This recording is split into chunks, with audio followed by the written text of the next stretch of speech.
Well, troubles have mounted for Ranbaxy yet again. The company's only US-based manufacturing facility, that's Om Laboratories, has learned to be under the surveillance of the US FDA. Darshan joins in with more details on that. Darshan? See, Aisha, Ranbaxy was down close to almost 13% in opening trade, but has managed to recover. It's down close to 5% in trade right now. Now, today, media reports came in that, their US-based facility, Om Labs, they have reported that they got a 483. This was way back in 2012, but now reports have again started coming in as far as this facility is concerned.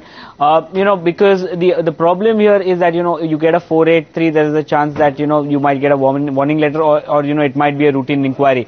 But with Ranbaxy's issue is the fact that the Mohali plant just got got an import alert. So from a 483, there was straight an import alert, and that is what the street is fearing for Ranbaxy. So if this actually happens, because there could be an import alert, then US will be totally cut off for Ranbaxy, because this is the only plant that Ranbaxy has that can actually cater to the US markets. And the blockbuster drugs that they have right now, Daivan, Valside, Nexium, all of them will be filed from this plant currently, because the other plants have import alert. So that is the big issue, because future earnings, they actually take a back step. But analysts are saying that there is a chance that they might actually come out of this. The other thing for Ranbaxy is the fact that Watson Labs, they have actually gone ahead and filed a Para IV on the Absorica generic drug, which is a big drug for Ranbaxy. Almost $230 million was something that in revenues that they clocked in the second quarter.